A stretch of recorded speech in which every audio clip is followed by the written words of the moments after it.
this is Mental Podcast.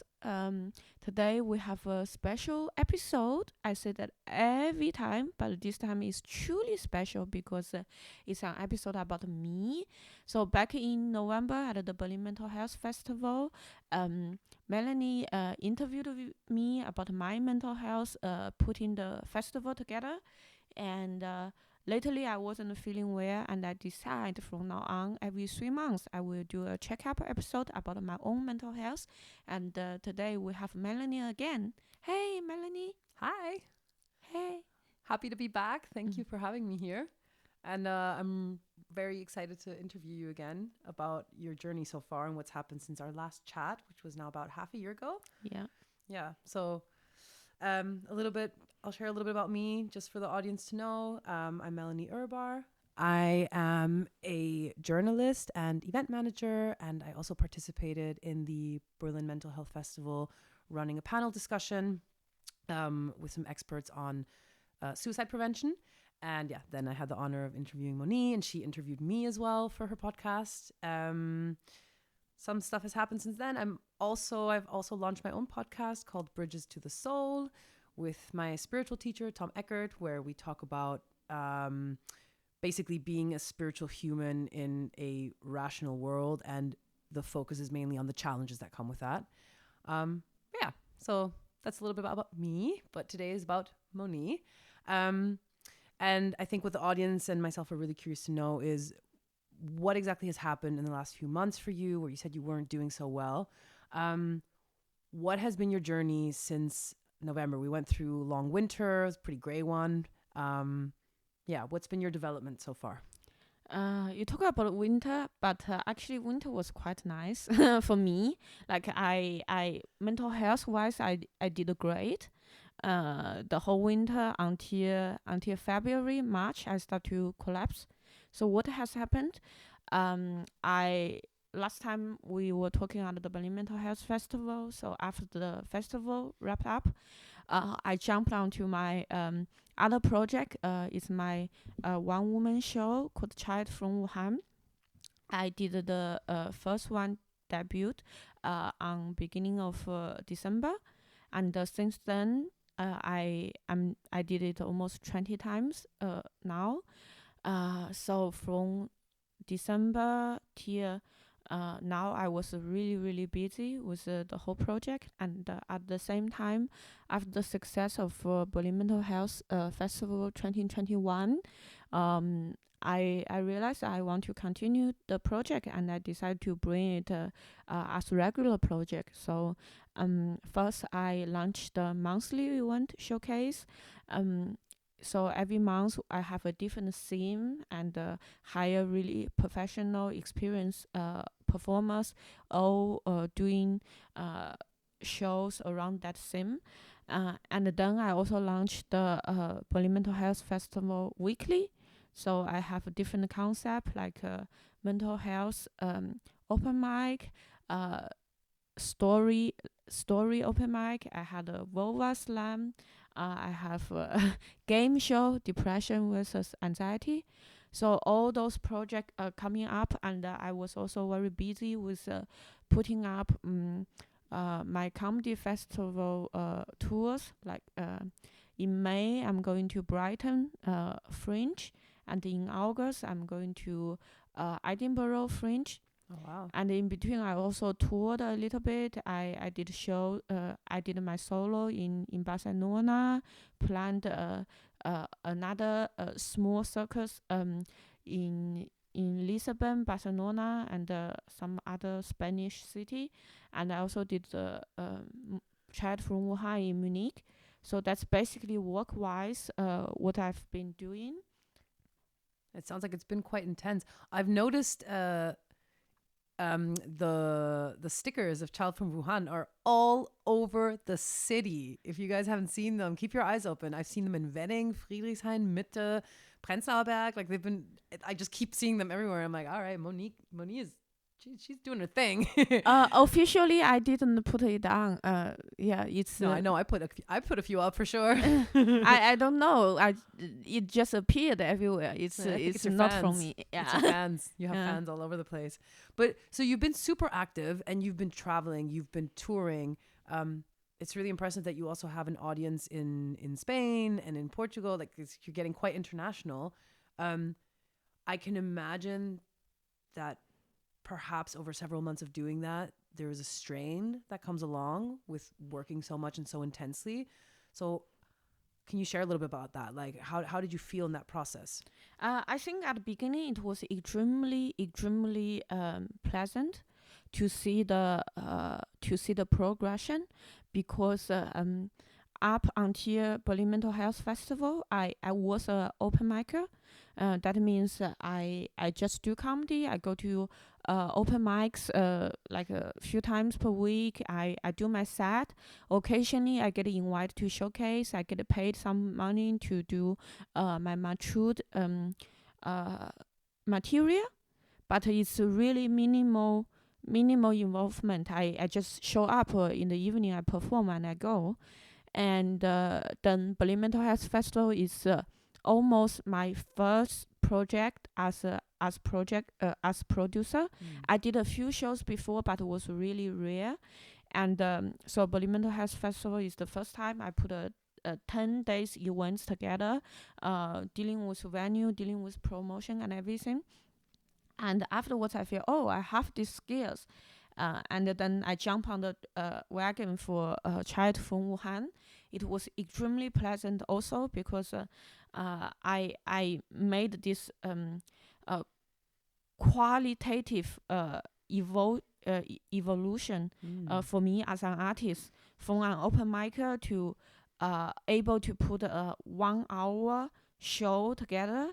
And it's not only the length of the material. It's not just I used to do 10 minutes and now there's 60 minutes, but I need to take control of the content to tell a whole story, and it's a whole piece. Right. So artistic wise, it was extremely challenging and extremely stressful, but extremely fulfilling.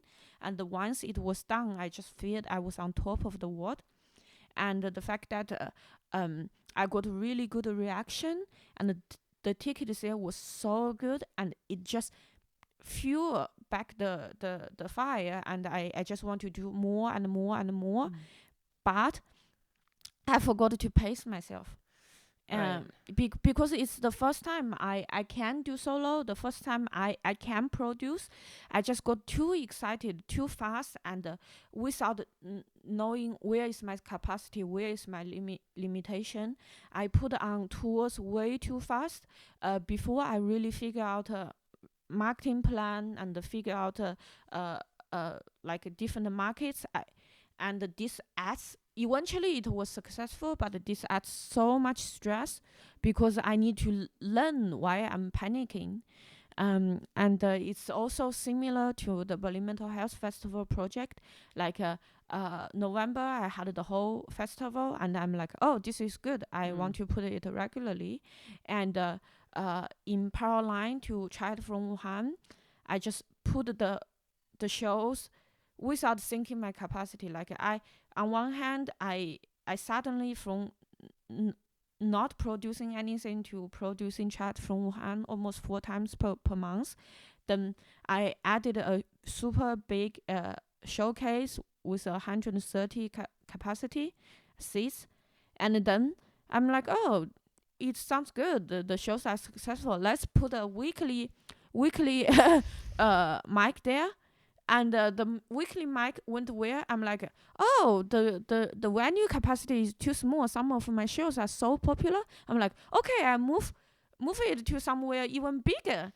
And so on top of my weekly spot, I end up adding more shows in other venues. And then suddenly, in middle of all this project, I just feel I can't breathe. And for a period, it was so pleasant. Like I remember in January and February, I have such amazing work days, and I just feel I achieved so much, and it's really, really pleasant. And then I went into a workaholic mode. Yeah. Because I realized it's really too much work. I slowly discontinued lots of my routine, like doing sports exercise every day. Yeah. What exactly were your routines? So you were doing before that? You were exercising every day? Yeah, before that I was doing exercise every day and writing my morning pages every day, and also meditate every day. Right. And then Uh, as things kind of took on speed, because if you're saying, yeah. like you had like a weekly show and then another weekly show, like you have to think about not only the performance of the show, but also the amount of work that goes into each time. Yeah. Also, Child of Wuhan is essentially based on your life story, correct? Which I think is also like, I think, do you perform it the same every time, or do you adapt it to the crowd? What is, because I can imagine that there's a lot of work in between each weekly session that also goes into tweaking and correcting and editing and trying to kind of make it better each time.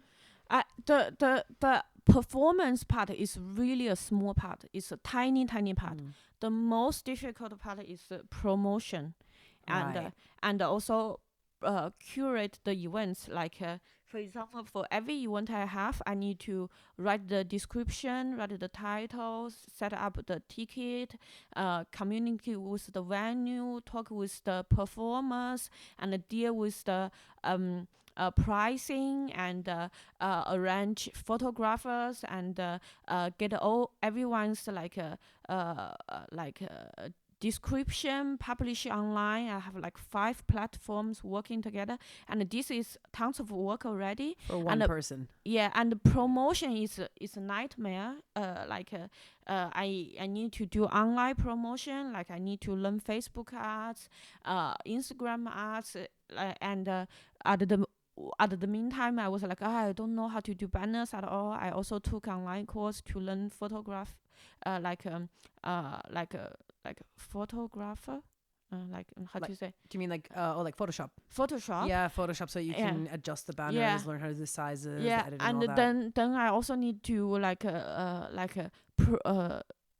design all those marketing material, print them out, adjust, and then go offline, go to each shows, promote, distribute all those marketing stuff.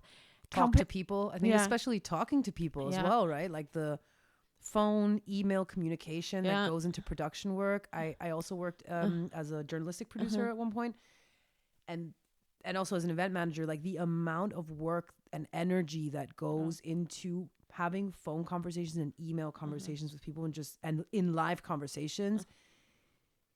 You wouldn't think it if you're an extrovert, for example. Oh, she's on stage, she's performing. It's probably fine for her. This is her second nature. And well, it's still exhausting. The performance part is like tiny bit. And that's the part that you shine in naturally anyhow. So I think it's very fair that doing all of that work alone is extremely exhausting. Like, I'm assuming you had some kind of a calendar, or how did you keep that all together? Like the overview. What you had to do? That's a good question. This time, from November to February, these 3 months, I feel it's the best time in my life ever, because it's the first time I'm doing things I wanted to do, and the first time I know how to do it. Because last summer I adapt a technique called it's also a system called a bullet journal method.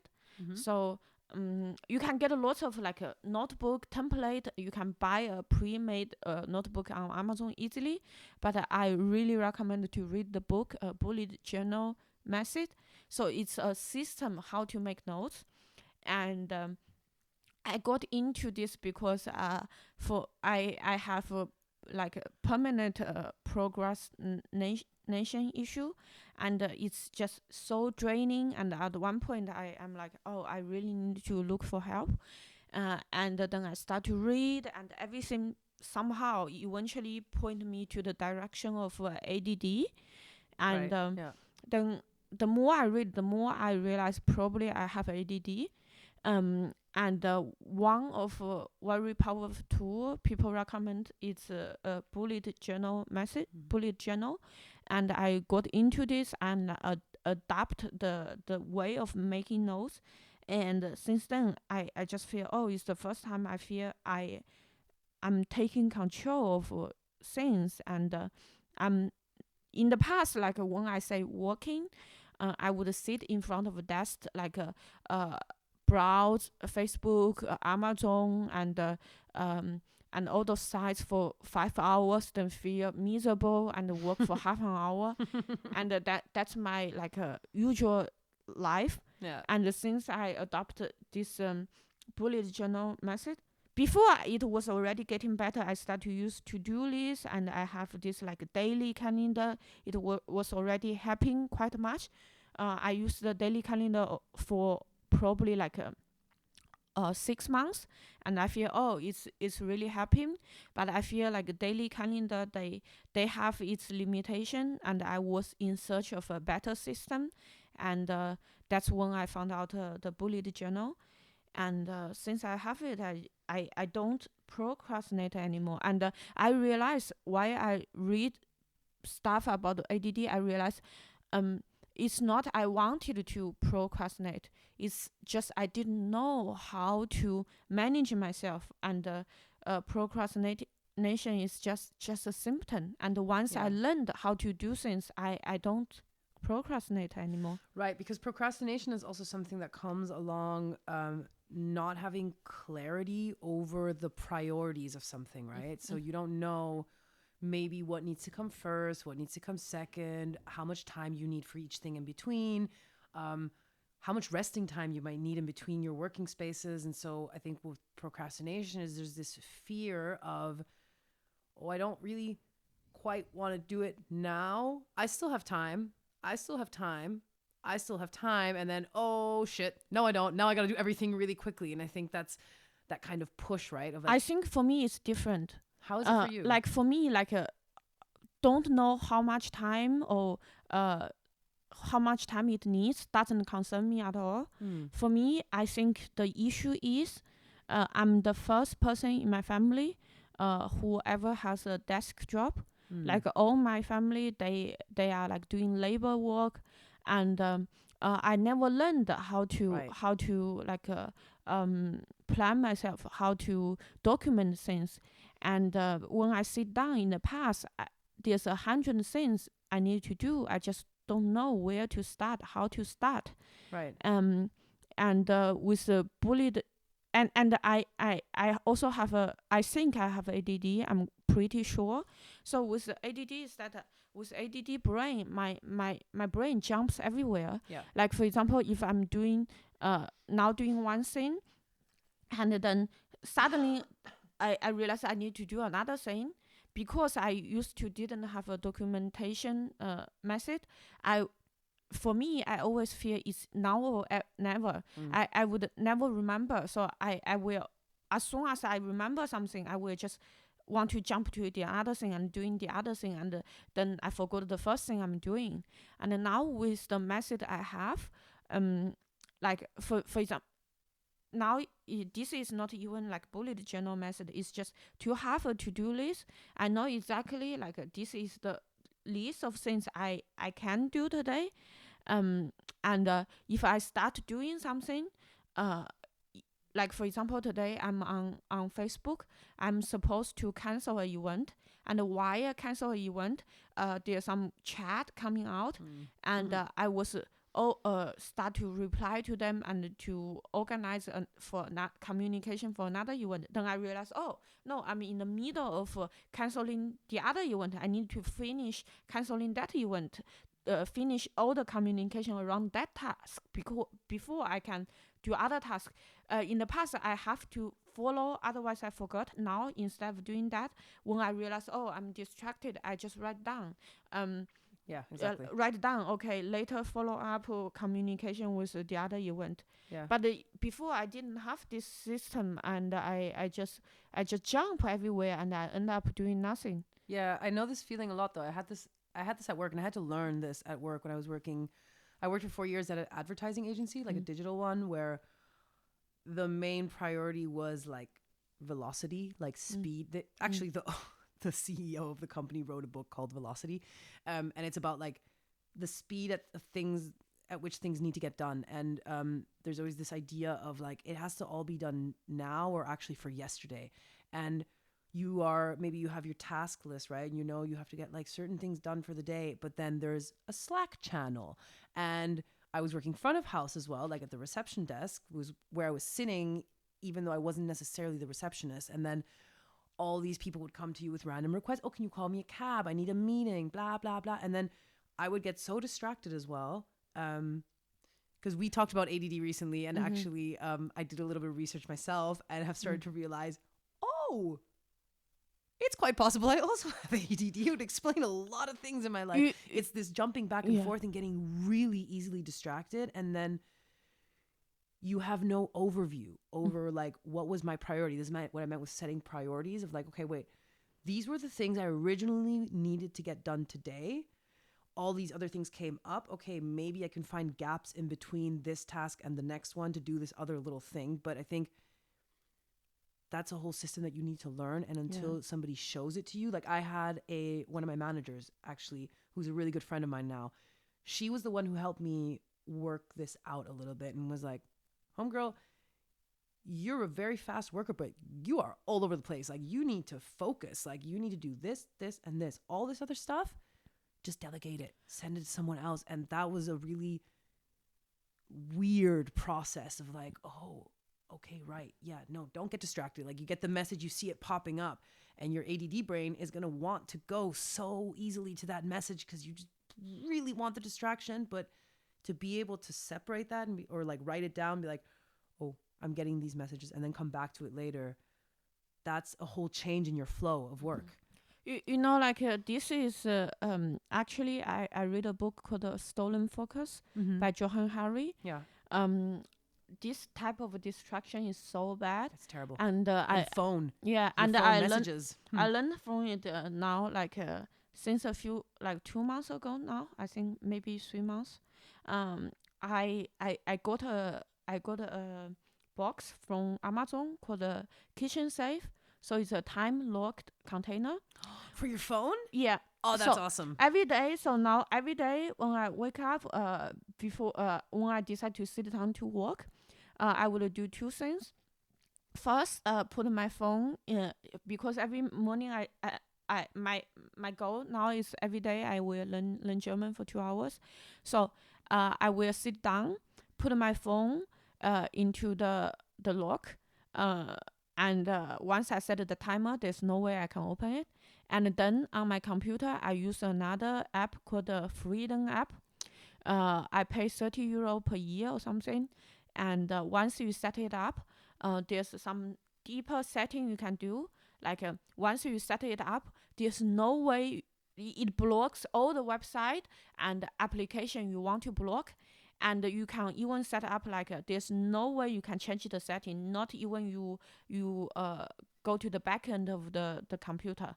Wow. Not even you uninstall the app. There's no way you can stop it. That's amazing. Yeah, and at the beginning, when I used it, I was still thinking about some tricks, how to when I was really desperate, and how can I trick the system? I want my phone. Yeah, and then I tricked it. I got so angry. I wrote the customer service, because it's an addiction. And then you are taking away the drug, and you just get angry. So I wrote to the customer support. I'm like, this app is so easy to trick. It's not working. And then they told me some a deeper setting. And now I know there's no way I can trick it. So I just don't even try. So every day in the morning, I just feel so calm. I don't have distraction because there's no way I can get a distraction anymore. Yeah. And it works wonders. I've done this on my phone as well of already quite a while back, talking 2019 or something. I put the sleep timer mode on my phone so that I think it's something after from 11 p.m. to 9 a.m. it's on sleep mode. So calls, messages, texts, WhatsApp, anything, any notifications or anything, my phone won't ring, nothing. I just won't even see it unless I consciously grab my phone, open it, knowing like, oh, I want to write myself, I want to write a message to somebody, but I won't get distracted because and I generally always have my phone on silent, which is hilarious when people try to, you see, 10 missed calls. Oops. But but it's better because you get distracted, and then anything that you wanted to do and then bing bing bing bing bing. And I think if you have ADD, it's imperative that you actually take measures like that, because your brain is just not going to function the way a like quote unquote normal healthy brain would, like just a lot harder. But just a small comment, like the more I read about ADD, the science behind it is really unclear. And I personally believe that there are many different schools about the beliefs. I personally believe that it's not brain damage or brain illness. It's not a disorder, but it's just there's different types of humans. Like some humans are more born more like active on their body. They are more born athletic. Some people are more born with other talents, and the same with our brains. Some brains are more tend to be feed into different types of tasks, and nowadays our society, everything is designed for those people, those brains who's easy to just sit down and focus. But there's like when we are hunter gatherers, there's people who are hunters. They don't need to focus all the time. They just need to hyper focus or in very short period, and they like to jump around, and they like to do other stuff, and they are not damaged. They are just different. No, precisely. I was I listened to a podcast recently on ADD and like the entrepreneurial mind, and it was really interesting to me to hear that and to read also research a little bit about the fact that actually a massive amount of highly successful, highly creative people, especially like musicians, artists, designers, comedians, actors, and then also just a lot of entrepreneurs. There's actually heaps of people that are very successful that have ADD that are not medicated for it, or that maybe at one point were and then just decided to get off their medication, and who have just found the way to turn, as you say, like this ADD brain into their superpower. And I think it goes very much along this line of the hyperfocus, because what's really impressive with people with ADD is that while, yes, you might procrastinate a lot, you're maybe a little bit scattered and you have a hard time remembering things or keeping time. Time is a big one, like being late or early a lot, and just things slipping your mind in general. While that is a natural part of ADD, what's impressive is once you are focused on something and it's present, it is so present, you have such tunnel vision with what you're doing that you can be working for maybe 12 hours nonstop and like just banging something out to a level that a different person with a different brain that you would consider maybe more sane or whatever, more regulated, would not be able to do that, because they would probably get a bit exhausted after 3 hours or so. They would need to take breaks, go for a walk, whatever. And that is really important to start to dialogue more in our society about how it doesn't need to be seen as something that's negative. It's just, there are tools, there are methods, there are approaches that we can integrate that will help us keep a bit of structure and a bit of balance. But the hyperfocus in and of itself is gold. It's what can create true masterpieces in a very short amount of time. And that's very impressive. And to just comment on the medication part, I myself, like every time I talk, I think I have ADD. Some people always say, "Oh, are you diagnosed?" I didn't, and probably I won't, because I don't want to go through the German bureaucratic, and I don't need, I know how depression was diagnosed. I know how easy it is to be diagnosed, and I don't need someone tell me, someone who don't know me, and just go through a questionnaire and say, okay, you are ADD or you are not ADD, because there's no like a biologic test on ADD. It's all questionnaire, and I don't need the external recognition. And most like I don't like the from what I read, the like the best, the most effective like a treatment for ADD is actually knowing that you have ADD.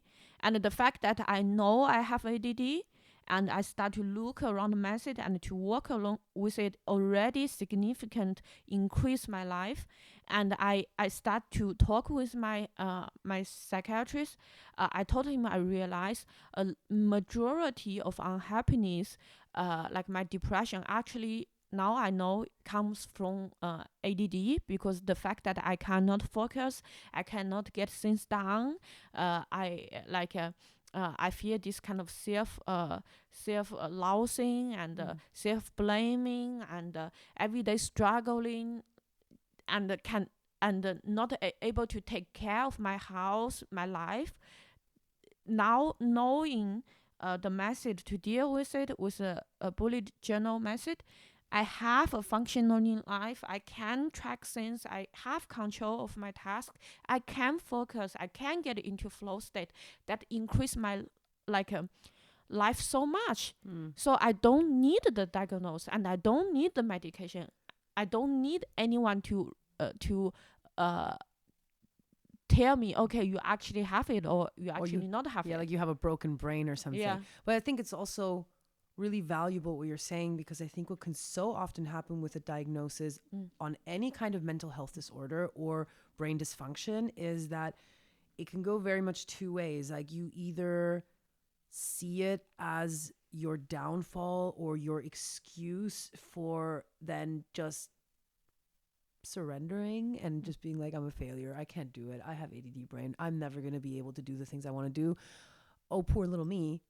Or you are aware that you have certain things, you're conscious of it, and you find methods to say, okay, this is what is acceptance first, right? Okay, this is the state of being. It's not the same as for other people. Cool. That's why I'm me and not them, you know, and then you take it from there. Like you look for what are methods, you read your books, you find the things that for you are going to work, because I think that's so important with mental health is that it's not global, it's not universal, whatever, it's not general, whatever works for you might not work at all for me, vice versa. So once you, as you said, like you don't need somebody to also give you medication and all that, like it can be so much more helpful for you to just know that that's your condition and then find your own ways to work through it so that it doesn't become an impediment. To the contrary, it can become an asset. Yeah, I think like it's knowing I have ADD feels like how do you say it? It's like we have this like knowledge about people, and then suddenly I realize, oh, all those knowledge, all those understanding is for this type of people.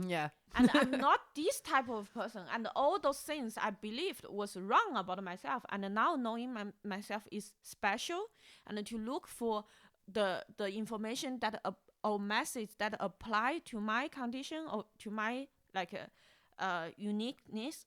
And finally, it works. I feel like I was a cactus and being watered all the time. Oh. And being blamed that I am not a good plant. And now I love that. Moni, that's amazing. Yes. That's exactly what it feels like, right? Yeah. Yeah. Being named as the wrong plant, or being like, why aren't you growing more? Like, yeah. I don't need water.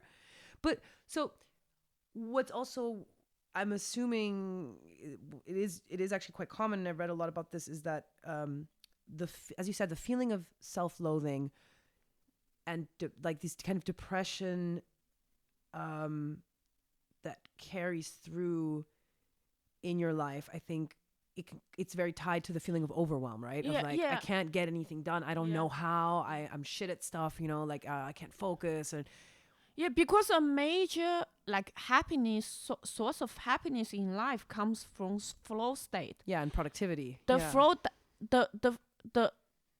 the reality that I cannot focus just take away this flow state, this such amazing pleasure away from me. And now I can't get into flow state so easily.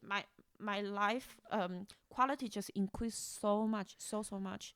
But so there was definitely, okay, so after I just want to circle back a little bit here. So after several months of working, finding your methods that helped you focus, that helped you get a lot done. So you did get a lot done. You accomplished heaps. Across the board, you were feeling really good, really happy, but your routine, your self-care routine fell through the cracks, as is natural when you have too much going on.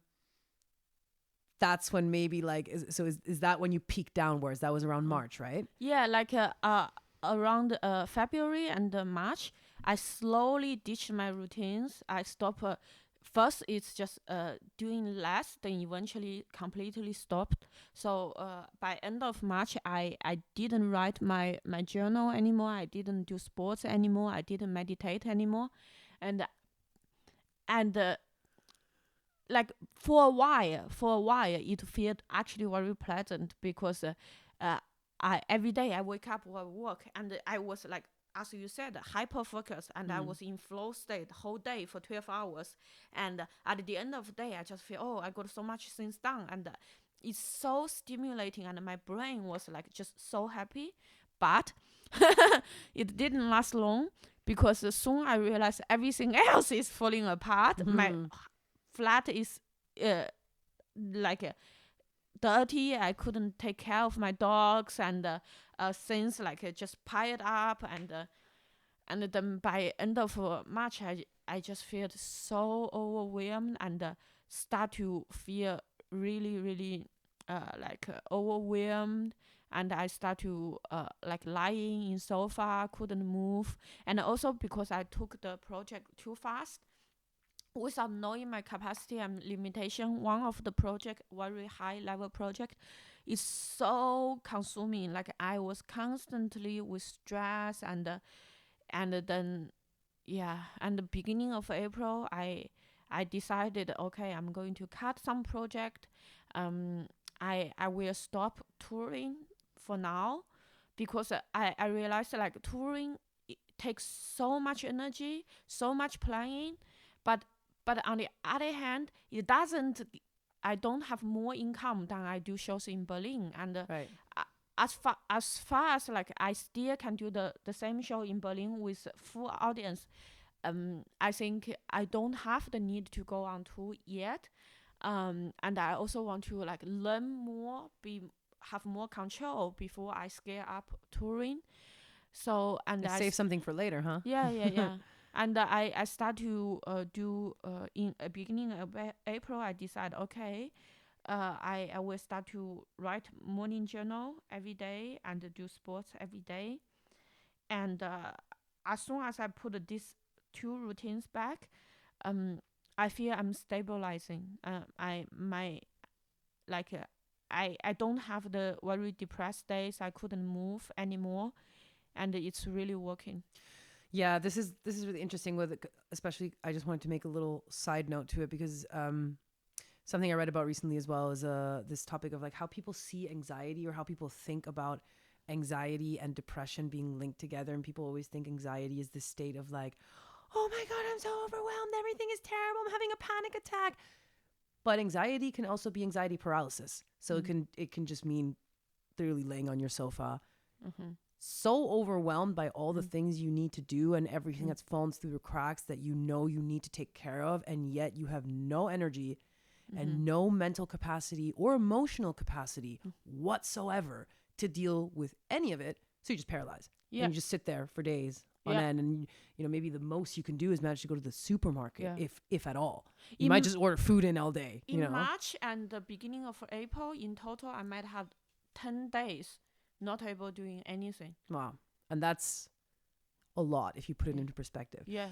But also, amidst all of this, I think I want to like get into this topic a little bit, because I think amidst all of the work life and all of the creative life and the projects and everything that was going on, the changes in your routine, you were also going through a emotional transition, because you had been, when last time we talked, you had just ended I think it was 4-year relationship. Yeah.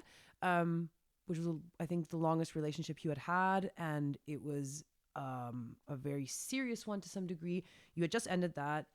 You were kind of feeling really good about it, but as it goes with breakups, and especially with long relationships, they say that the processing time of the breakup processing time of a relationship is about half the time of the actual relationship. So it comes in waves. This is not continuous. So I'm assuming over the last 6 months, or I'm wondering more than assuming, how did that also continue? Like, how did that play in and kind of layer in with all of the work stuff, right? Like, maybe when you're laying in bed at night. Last time when we talked, you told me it will come in waves. I was like, no, I'm done. I remember you were like, I'm so good. I was like, we'll talk again soon.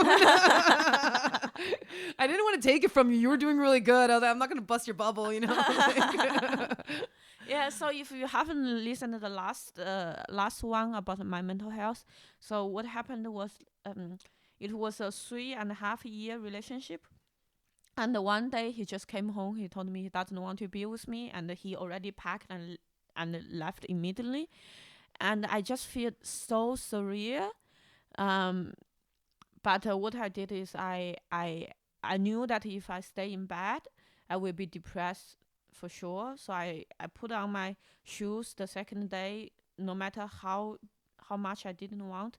I just went out to walk my dogs 8 hours per day, listen to audiobooks, and after 3 days I realized it's not as bad as I thought, and I start to see, oh, maybe do I want this relationship? Do I want it?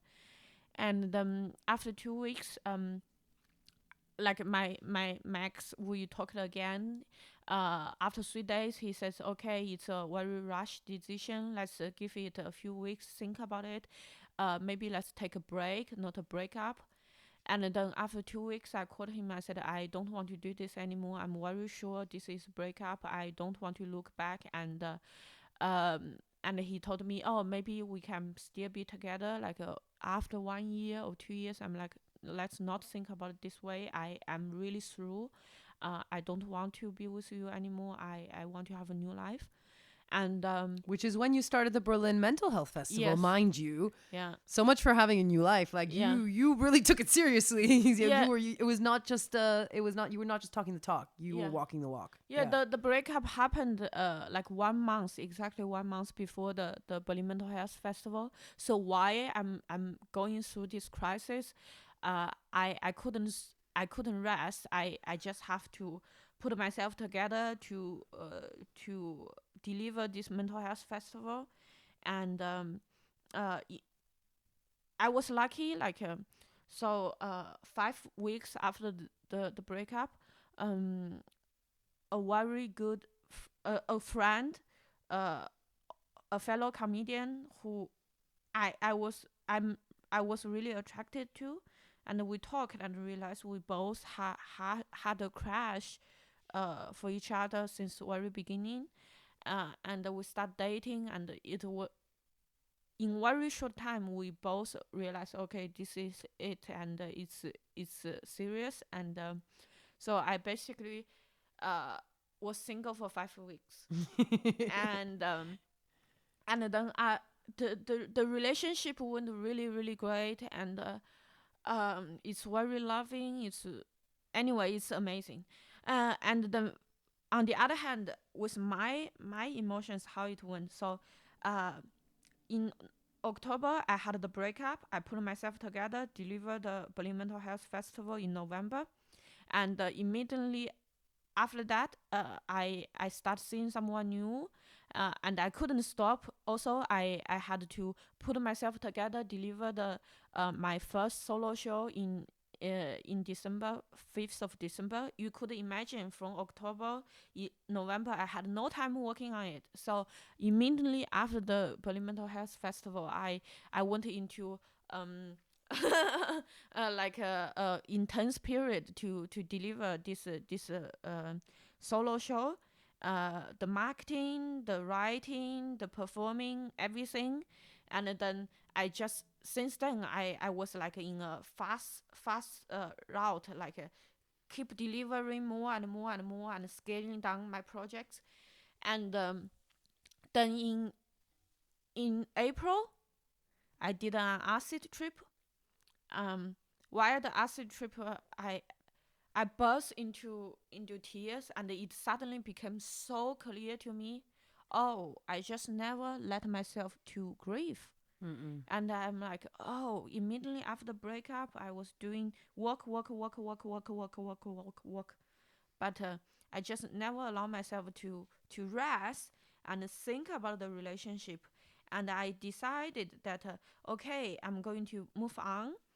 And I wanted to take the narrative so much because he broke up with me, but I wanted to take control of the narrative. Like, you break up with me, but you have doubts. I'm the person who decided to move on, and I did it, and I never look back. Yeah, and this I will come out victorious Yes, out of this. yes, Yeah. I was like hiding behind this big woman persona, didn't allow myself to really grieve and to be sad, and I didn't allow myself emotionally. Also didn't give myself time to process it, and I just didn't. I'm like, okay, I made this decision. I'm not going to look back, but not looking back. One part is not having the doubts. Oh, is it really a good decision? Did I make the right decision or not? I didn't allow that, but I also didn't allow me to visit any memories of the past 3.5 years, which was vital for me. This is the first time I start to grow self-esteem in me. This is the first time I'm able to managing a healthy relationship. This is the first time I'm integrated into a family who loves me, and this is the first time I discovered my passion to do comedy, and everything happened like in parallel line. And to cut these 3.5 years in me is to cut a huge part in me. And during the acid trip, I just immediately realized, oh God, what have I done to myself? I cannot cut this part of life out of me. It means so much for me. Yeah, because it's also, I really, really thank you so much for sharing that. I really, really feel what you're saying, because I think also what you said is so, it's just so incredibly accurate. This thing of, I've made a decision that I will not victimize myself for this. I will not dwell in self-pity and wallow in my tears and in my sadness of, oh, why didn't it work? Or why doesn't this person want me? Or, there's so many layers, especially regarding your self-esteem. And this is true for both men and women. I do, however, feel oftentimes that women experience this very intensely in the self-esteem area and in the sexuality area, oftentimes, of why am I not worthy? Why does this person not see me? Why do they not see my value as a woman? Not only as a person, but like as their partner, as their female counterpart. Especially when you are ambitious, when you have so many projects and so much potential, so much you want to do with your life. And I think that decision can be very clearly made on the rational level. Mm-hmm. But as you said, I think that the difficulty is with grief is just like when someone passes away as well. Is like the one thing is the rational level where we make our decisions and we say, okay, no, I'm not dedicating time to this. I'm not wallowing. I'm not going to doubt. But whatever brought you to this present moment, to this success, to this growth, to this development, to this new relationship, to this new discovery of emotions, to a new family, to a new everything, whatever brought you to that has been born out of whatever came before. Whether whatever came before was traumatic and terrible and painful, or whether it was, I don't know, beautiful and amazing and so nurturing. But wherever you are now has come from that place. And the emotional aspect that goes into acknowledging the pain of dissolving something that was important because it was part of your identity at one point in your life and is now no longer part of your identity. And yet this present moment identity was born out of that past one. That emotional process, it doesn't necessarily follow our rational timeline of decision making. Yeah. It will just emerge whenever you're ready to see it.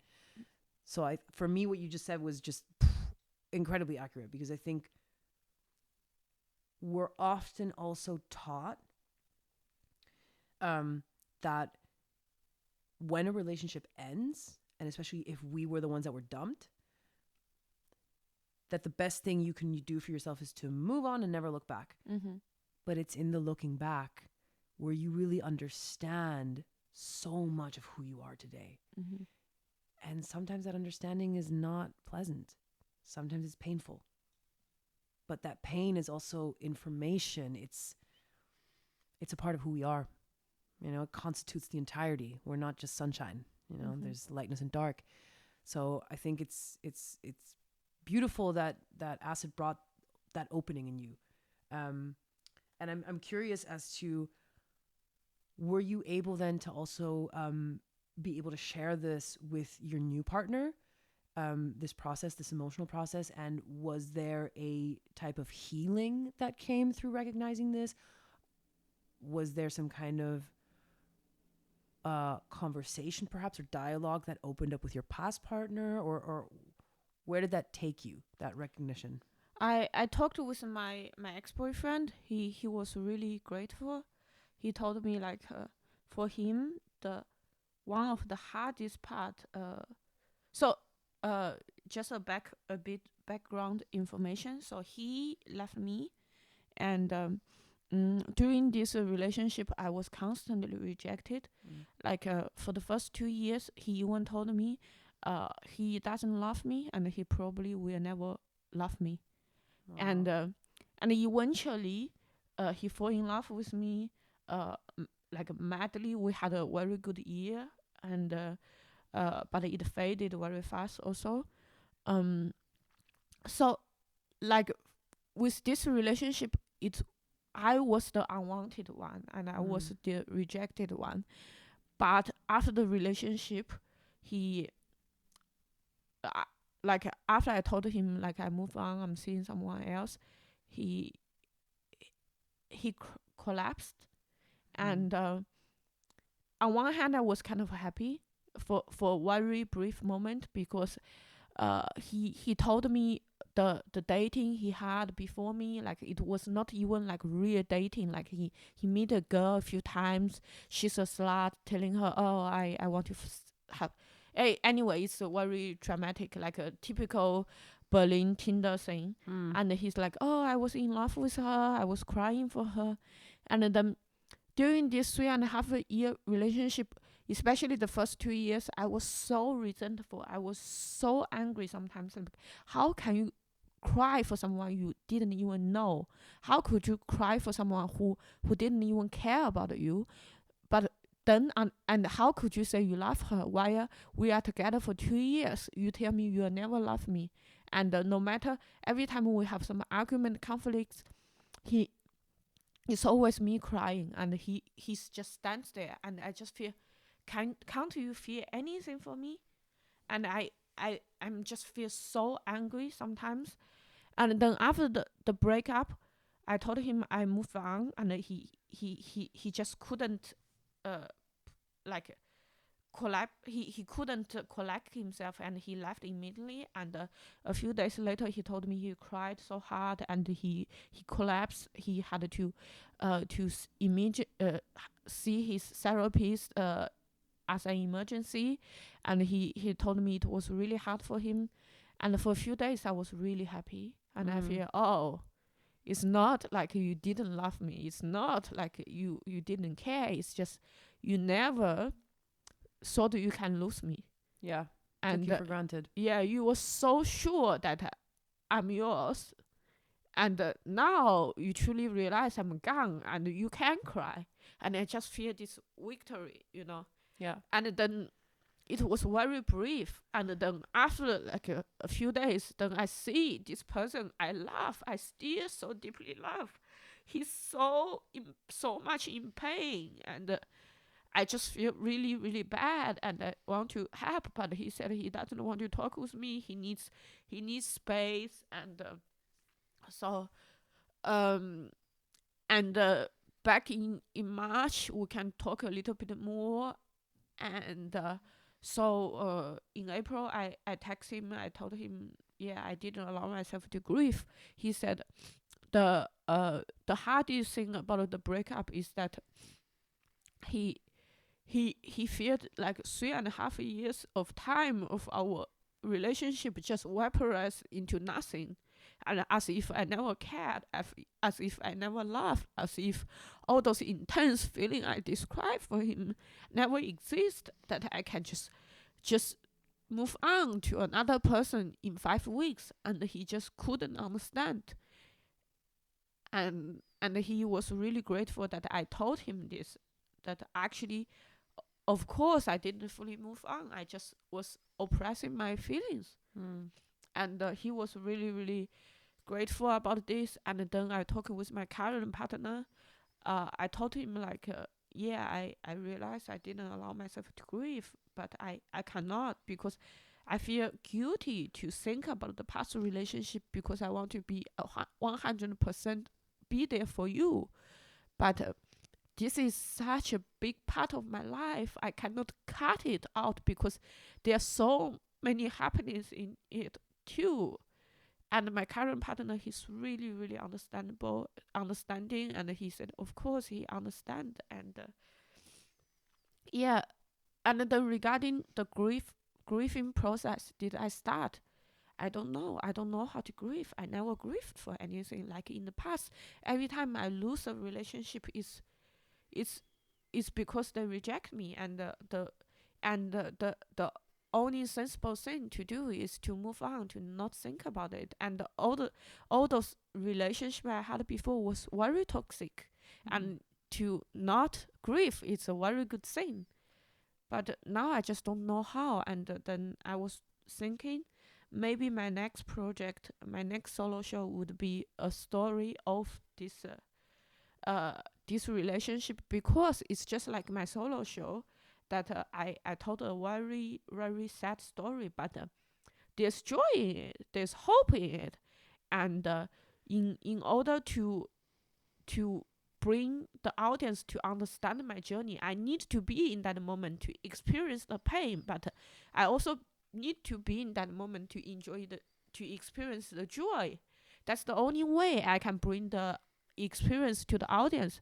So I'm thinking maybe I'll write another show to lead through this journey with my audience, like let them experience the joy when I was in love, and let them experience the the satisfaction when after 2 years finally this man madly fall in love with me, and the love was real, and it was intense, and I want to go through this by writing it, and they eventually bring to the point that this relationship cannot work, will not work, and breakup is the only solution.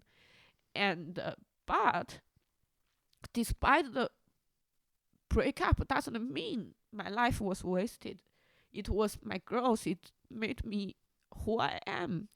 And I'm so grateful that it's the first time in my life that after breakup, I can manage a loving relationship still with my ex, and we are still talking, we are still communicating, we still love each other, just in another way. And this is so beautiful, and I didn't know I have this capacity.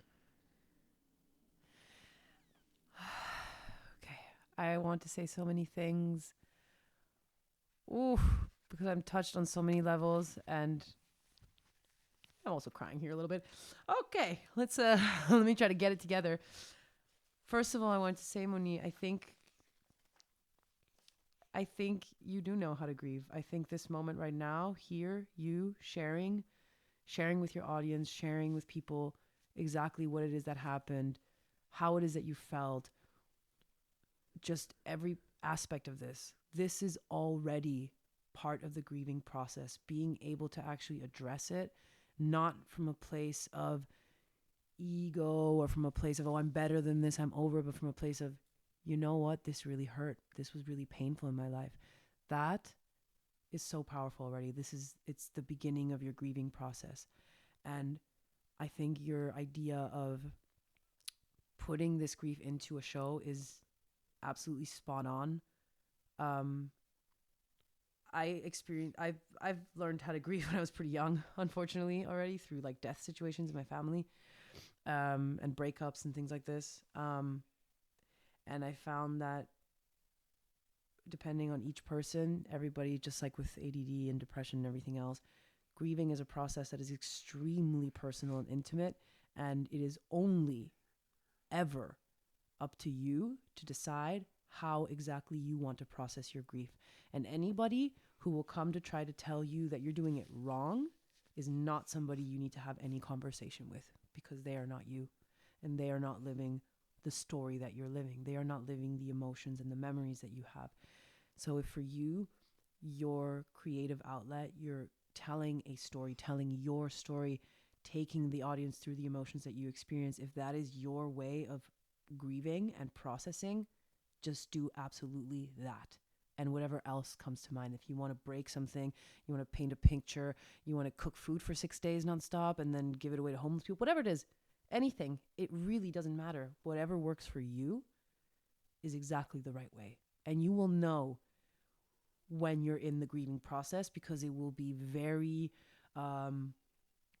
it'll come in waves. There's going to be a lot of different stages to it, and it's not going to all be tears. There's going to be a lot of anger. There's going to be denial. There's going to be lots of things.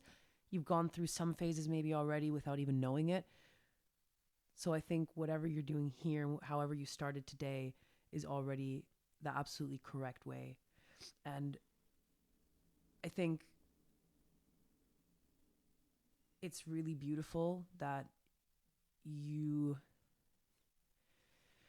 managed to transgress that point of pain where you were the rejected one. You were the one who was in love with somebody who wasn't in love with you until then they were. And I think that's even more powerful than both people falling in love from the beginning, because there is a resilience there. There is a, what if I wait this out and it still works out? And oh, behold, it actually fucking did, which is so rare. So that in itself is so powerful. It's so beautiful. And that in spite of this feeling of rejection, in spite of this conclusion of, oh, this cannot work, even if two people love each other, lots of times, most times, love is not enough for the relationship to last.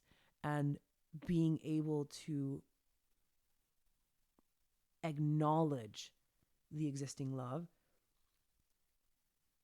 but allow it to transform into a different kind of love altogether, is really the only thing you could ever hope for or do in any relationship. So I really want to commend you for that, Moni, because I feel like you sharing now I mean, you know somebody's grieving when they're sharing something and you're in tears. That's how you know someone's grieving, because you're grieving with them. Mm. It's that simple. People who can feel you, they feel you. That's it.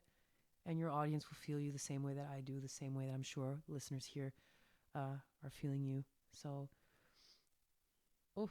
I don't really know where to go from here. I'm sorry. Interviewer out. You know, like you said, the rejection, the love happened.